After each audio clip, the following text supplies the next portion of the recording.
الحمد لله على إحسانه والشكر له على توفيقه وامتنانه وأشهد أن لا إله إلا الله وحده لا شريك له تعظيما لشأنه وأشهد أن محمدا عبده ورسوله الداعي إلى رضوانه صلى الله وملائكته والصالحون من خلقه عليه كما وحد الله وعرف به ودعا إليه وسلم تسليما كثيرا يا أيها الذين آمنوا اتقوا الله حق تقاته ولا تموتن إلا وأنتم مسلمون. Chers musulmans, chers croyants, le fils d'Adam ne cesse ici-bas de courir après le bonheur et la joie. C'est sa convoitise absolue. Il n'y a pas une chose qu'il fasse, il n'y a pas une décision qu'il prenne sans que derrière cela il ne recherche le bonheur. Il espère avoir une vie sereine, agréable et paisible, dans laquelle rien ne viendrait troubler son humeur, dans laquelle rien ne viendrait lui faire oublier ce bonheur. Mais comment cela est-ce possible? Ce bas monde a été créé ainsi. Un bas monde dans lequel il y aura forcément des choses qui viendront troubler la clarté de l'eau dans laquelle nous nous baignons. Nous la voulons saine de tout malheur, de tout problème, alors qu'elle a été elle-même créée avec les malheurs, les tristesses et les problèmes. Qu'est-ce que c'est étonnant de la part d'une personne qui plonge sa main dans une corbeille dans laquelle se trouvent des serpents, puis après cela, il se plaint de se faire piquer et mordre. Ce n'est pas possible. Obligatoirement, ici-bas, nous allons avoir notre lot de tristesse, notre lot de problèmes, notre lot d'épreuves. Car ce bas monde, on y trouve l'injustice, on y trouve la transgression, on y trouve l'agression. Dans ce bas monde, on y trouve les soucis, les angoisses, les inquiétudes et les tristesses. Dans ce bas monde, nous sommes victimes de trahison, de traîtrise et de tâches qu'on trouve insupportables. Dans ce bas monde, rien ne reste tel quel de façon définitive. Un jour on est heureux, un jour on est malheureux. Un jour on est triste et un jour on est joyeux. Forcément, à un moment ou à un autre, un jour ou l'autre, notre esprit sera perturbé par des choses qui nous sont arrivées. Allah ne dit-il pas dans le Coran وَلَنَبْلُوَنَّكُمْ بِشَيْءٍ مِنَ الْخَوْفِ وَالْجُوعِ وَنَقْصٍ مِنَ الْأَمْوَالِ وَالْأَنفُسِ وَالثَّمَرَاتِ.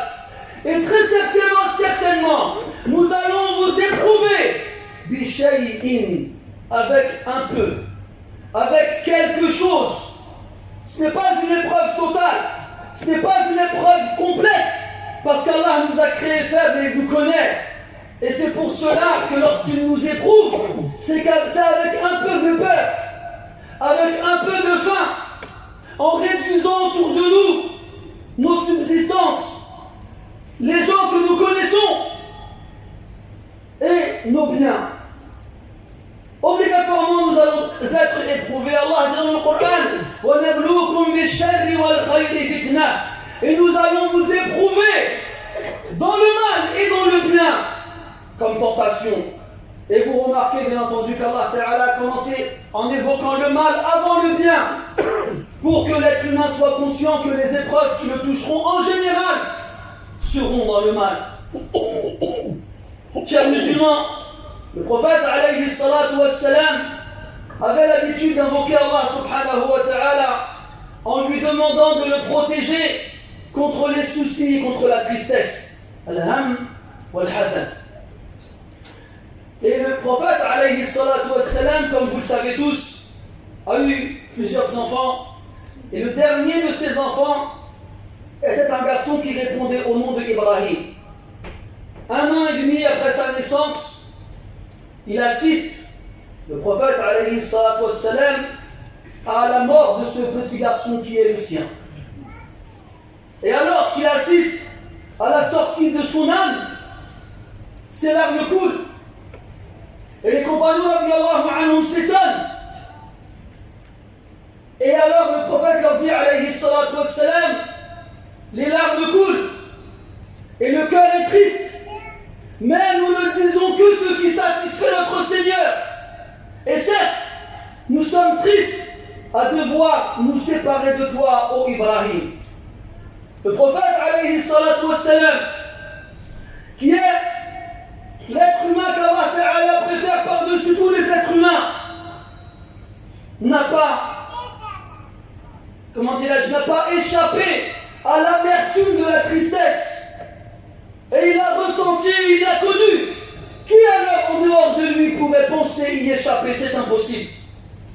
Sachez mes frères, qu'il n'y a pas de moyen possible pour échapper à la tristesse, si ce n'est en quittant ce bas monde. Mais il ne suffit pas seulement de le quitter parce que nous allons tous le quitter, c'est obligatoire. Il faut le quitter en ayant accompli des actions vertueuses, en ayant nourri dans son cœur une peur vis-à-vis de notre Seigneur, subhanahu wa ta'ala.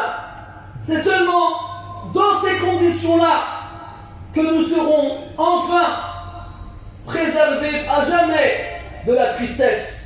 Allah subhanahu wa ta'ala dit concernant ceux qui meurent croyants, Inna alladhina qalu rabbuna Allah thumma istaqamu, ceux qui ont dit notre Seigneur est Allah, thumma istaqamu, puis sont restés droits sur cette parole-là. Tatanazzalu alayhim al-malaika, les anges descendent les uns après les autres sur eux lorsqu'ils meurent, lorsqu'ils quittent ce bas monde. Pourquoi? Pour leur annoncer la bonne nouvelle. Allah tahzanu wa alla takhafu wa la tahzanu, n'ayez plus peur et ne soyez plus tristes. Wa abshiru bil jannati allati kuntum tu'adun, et réjouissez-vous de ce paradis qu'on vous attend promis. C'est ainsi que les anges accueillent l'âme du croyant lorsque ce dernier quitte ce bas monde.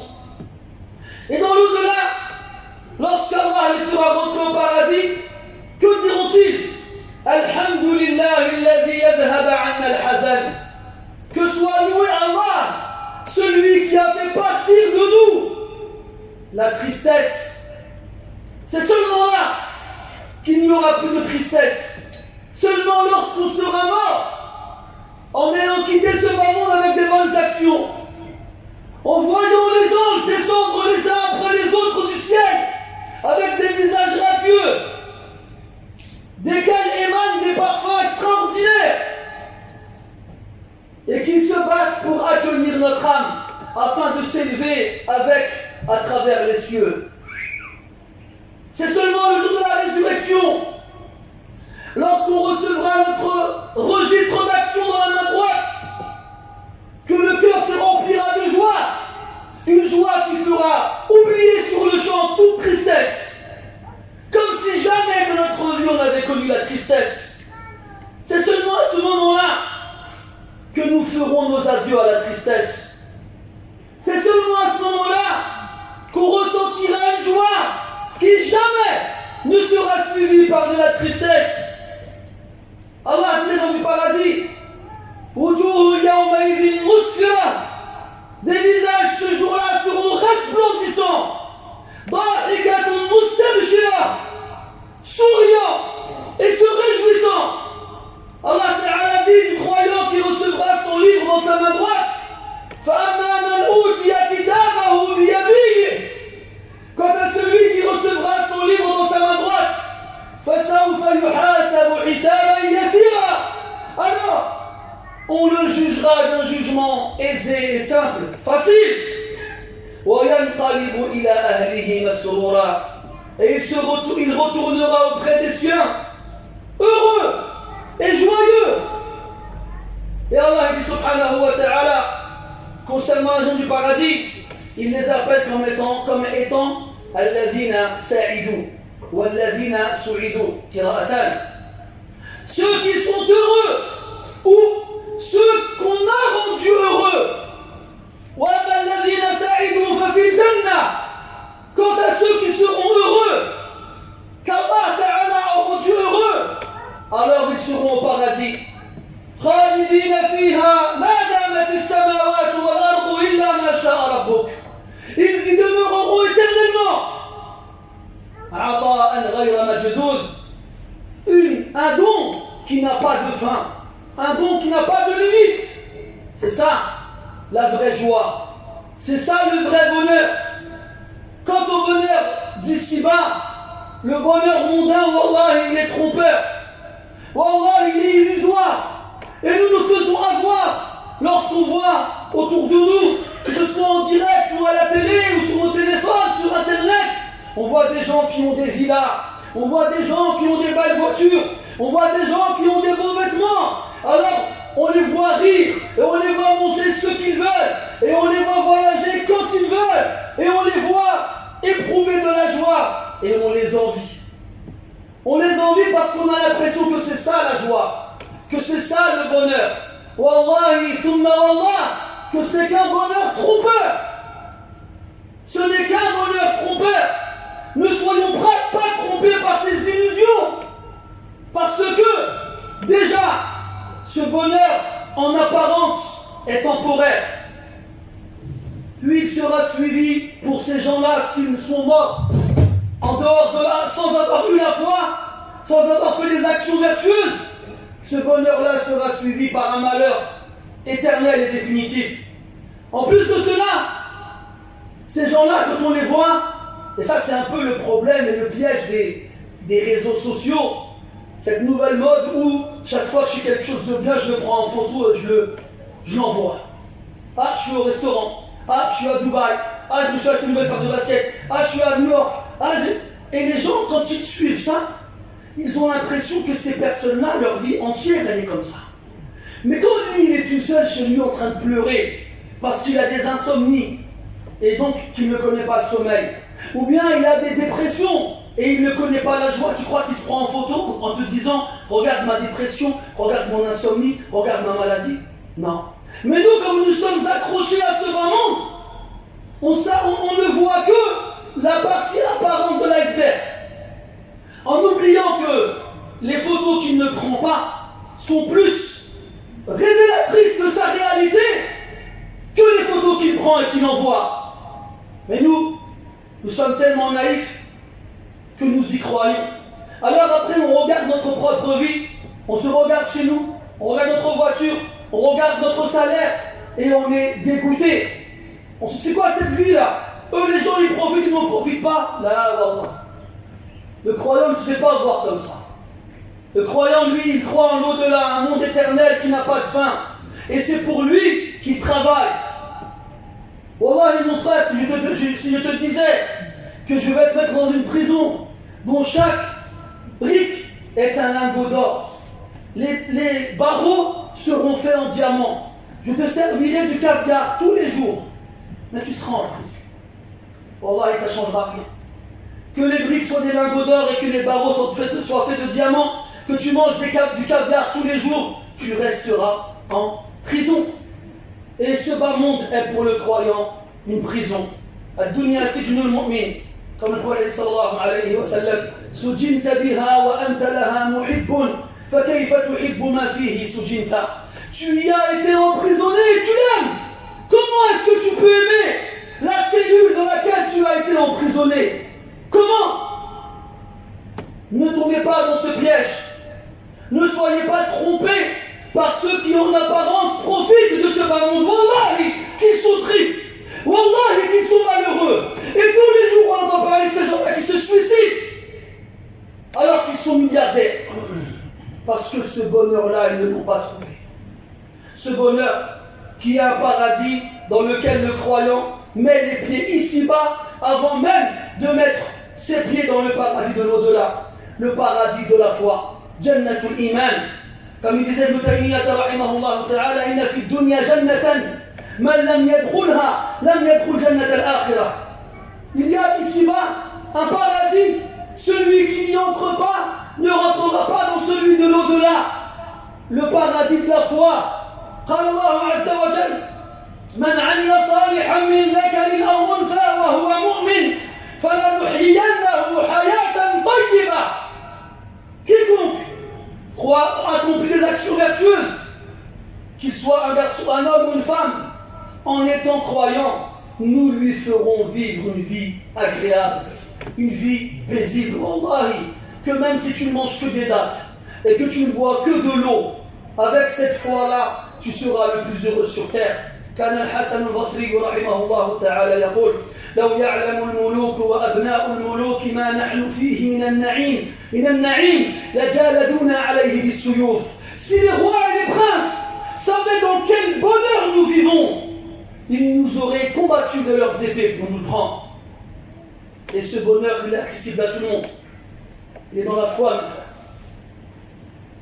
فلا تغرنك الحياة الدنيا فالموت لا شك يفنينا ويفنيها واعمل لدار غد رضوان خازنها والجار أحمد والرحمن بانيها أنهارها من لبن مصفى ومن عسل والخمر تجري رحيقا في مجاريها والطير تجري على الأغصان عاكفة تسبح الله جهرا في مغانيها فمن يشتري الدار في الفردوس يعمرها بركعة في ظلام الليل يحييها.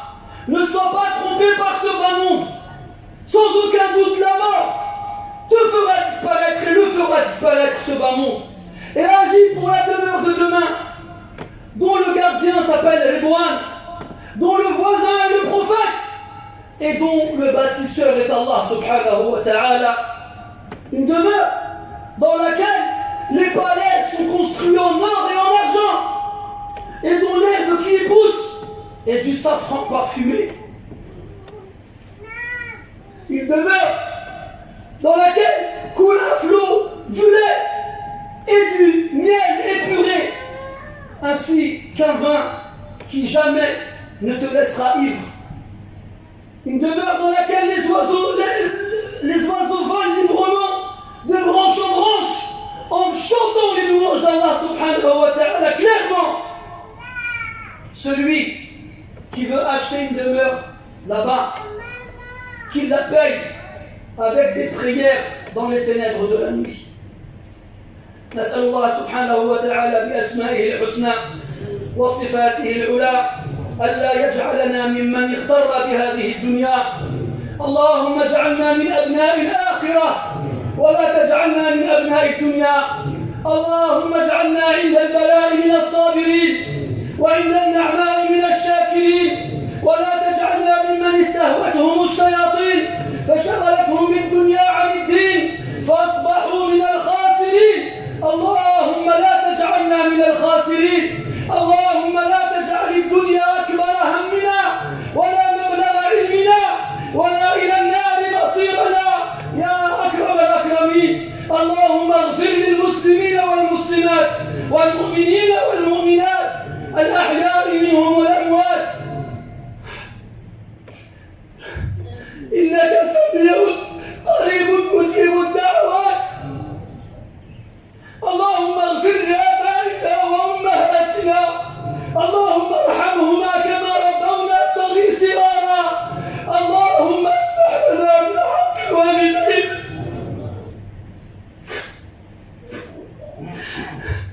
وارزقنا برهما ما دام أحياء وارزقنا برهما بعد مماتهم يا رب العالمين. والحقنا بهم مسلمين سالمين غانمين يا أكرم الأكرمين يا أكرم الأكرمين ويا أرحم الراحمين. سبحانك اللهم وبحمدك أشهد أن لا إله إلا أنت نستغفرك ونتوب إليك. وصلى الله على نبينا محمد وعلى آله وصحبه أجمعين والحمد لله رب العالمين. وقوموا إلى صلاتكم يرحمكم الله.